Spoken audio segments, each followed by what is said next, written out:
सो hey guys, कैसे हो आप लोग? आई होप सभी अच्छे होंगे। सो अभी ब्लीच का फाइनल आर्क चल रहा है, 1000 ईयर ब्लड वॉर जो कोर 4 है वो अभी चल रहा है। And guys, it is peak, मुझे कहने की जरूरत नहीं है। बट क्या आपको पता है कि मेरे लिए वो कौन सा मोमेंट है जिसने ऑफिशियली मेरे दिमाग के अंदर ब्लीच को हर एक एनिमे से अलग कर दिया था एंड सरपास कर दिया था? For most of the people वो सोल सोसाइटी आर्क हो सकती है, या फिर इचिगो वर्सेस आइजन की फाइट, या फिर जो भी मस्त मस्त हमें फाइट्स दिखाई गई हैं, या फिर कोई तो फुल ब्रिंगर आर्क भी कह रहा था। And I was like seriously dude.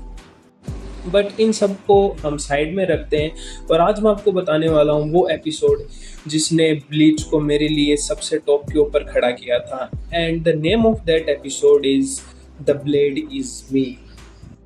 सो जब एपिसोड स्टार्ट होता है तो हमें पता चलता है कि इचिगो फाइनली नोज कि वो कैसे बना है, लाइक द ग्रुप प्रोजेक्ट जिसके लिए आइजन कब से तैयारी कर रहा था। अल्टीमेटली हमें बाद में पता चलता है कि यूहा वहा भी कहता है कि हाँ मैंने तुझे बनाया। भाई सब लोग इचिगो को बनाने में लगे हैं, खुद इचिगो ही खुद चूतिया समझता है। And after knowing the truth हम देख सकते हैं कि फाइनली इचिगो के अंदर वो कॉन्फिडेंस आ चुका है जो हम कई टाइम से देखना चाहते थे कि dude please have the confidence, you are the main character. And उसके बाद हमें दिखाया जाता है कि कैसे बाकी सभी शिनिगामी हैं वो लोग प्रैक्टिस कर रहे हैं, कैसे ट्रेनिंग कर रहे हैं। तो इस फालतू की चीज़ को साइड हटाते हैं और हम पहुंचते हैं आसाउची सिलेक्शन पे। जब हम देखते हैं कि जो इचिगो है वो अपनी आसाउची को सिलेक्ट करता है। वेल, इसके अंदर भी मेटाफोरिकली हमें एक चीज़ दिखाई गई है कि जितनी भी आसाउची वहाँ पे हैं वो उसके आगे बो डाउन करते हैं, like he is a king, जो कि एक इनडायरेक्ट रेफरेंस है कि हाँ ये एक सोल किंग की जो पावर है उसका फ्रेगमेंट है इचिगो के अंदर। लाइक जितनी भी स्पीसीज है, कोई भी स्पीसीज हो, उन सभी की पावर्स इचिगो के अंदर हैं। तो अल्टीमेटली ये भी बहुत एक अच्छा रेफरेंस दिया गया है।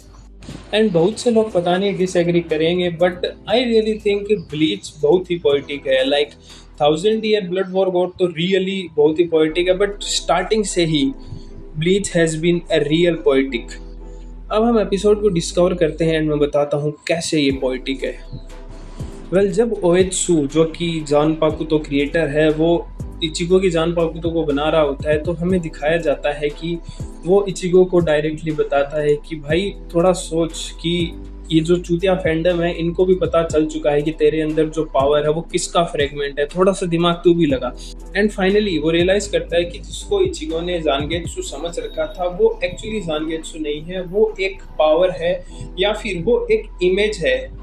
वो उस पर्सन की इमेज है जिससे वो रिसेंटली लड़ा है, यूहा वहा। एंड ये इनडायरेक्टली ये उसकी क्विंसी पावर की मैनिफेस्टेशन है। एंड हमें ये भी पता चलता है कि भाई यूहा वहा का इन्फ्लुएंस कितना स्ट्रॉन्ग है, क्योंकि एट दी एंड जो पावर्स है वो सोल किंग से आई है। एंड यूहा वहा जो है वो सोल किंग का बेटा है एंड उसी के थ्रू सभी के अंदर क्विंसी पावर डिस्ट्रीब्यूट हुई है। तो ये जो पर्सोना बना है उसकी पावर्स का वो यूहा वहा की ही स्प्लिटिंग इमेज है। And Ichigo finally realises that, जिसको वो बहुत टाइम से अवॉइड कर रहा था, जो कि सिंबलाइज करता है कि कैसे हम जो चीज़ हमारे आंखों के सामने होता है खुद के कन्वीनियंस के लिए हम कभी उसको देखते ही नहीं है। एंड उसके बाद इचिगो ओल्ड मैन जानगेत्सु से कन्फ्रंट करता है कि क्या अभी तक जितनी भी बैटल्स हुए हैं जिसमें तुमने मुझे हेल्प किया है, या फिर जितनी भी बातें तुमने मुझे बताई है, क्या वो सब झूठ है? एंड जिसके ऊपर जानगेत्सु ओल्ड मैन जानगेत्सु रिप्लाई करता है कि नहीं, मैंने कभी भी तुमसे झूठ नहीं बोला। बट अगर अब तुम सारी बैटल्स को दिमाग में सोचो तो तुम देख सकते हो कि मैंने कभी डायरेक्टली तुम्हारी हेल्प नहीं की। हमेशा से वो होलो ही था जिसने तुम्हारी हेल्प की थी। जब तुम on the verge of death जितने भी टाइम थे, हमेशा वो होलो ही है जिसने तुम्हें पावर को ग्रांट किया था।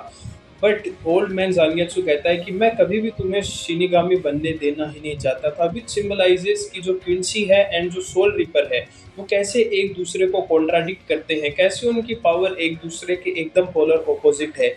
कि जो इचिगो के अंदर उसकी क्विंसी पावर है वो डायरेक्टली या फिर इनडायरेक्टली जो उसकी सोल रिपर पावर है उसको रोकने की कोशिश करता है। एंड उससे भी ज़्यादा दिक्कत है कि जो क्विंसी एंड जो होलो है उनकी पावर आपस में एकदम इनवर्स है, वो कैसे एक दूसरे को बहुत ही ज़्यादा कॉन्ट्राडिक्ट करता है।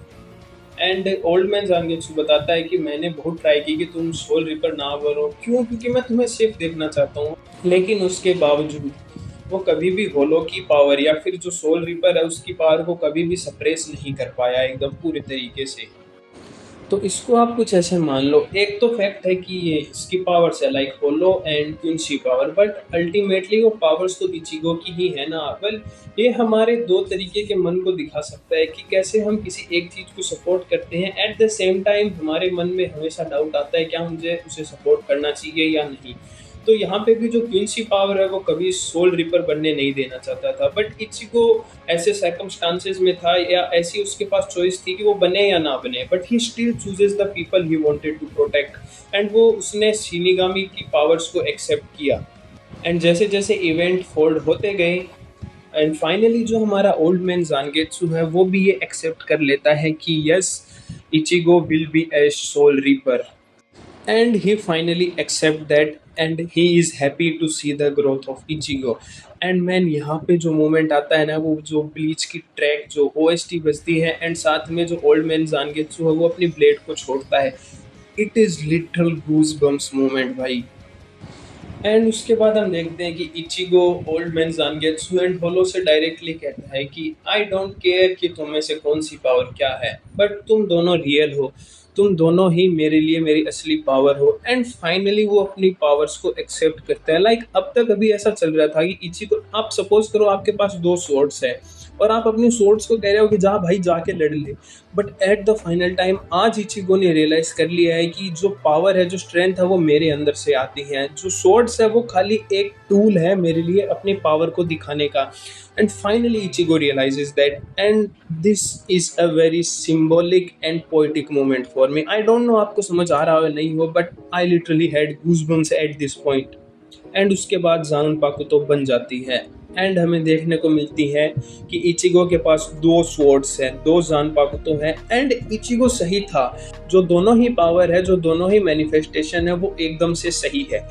एंड फाइनली इचिगो कहता है कि मैं तुम्हें कभी भी नहीं कहूँगा कि तुम मेरी हेल्प करो, मैं तुम्हें कभी भी नहीं कहूँगा कि तुम मेरे साथ डेंजरस लोगों के साथ लड़ाई करो, क्योंकि अब से मैं खुद फाइट करने वाला हूँ।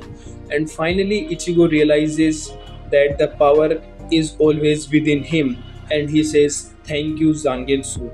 and it is कि वो दोनों ही Zangetsu को एक ही टाइम पे थैंक यू कह रहा होता है, एंड उसके बाद टाइटल आता है द ब्लेड इज मी।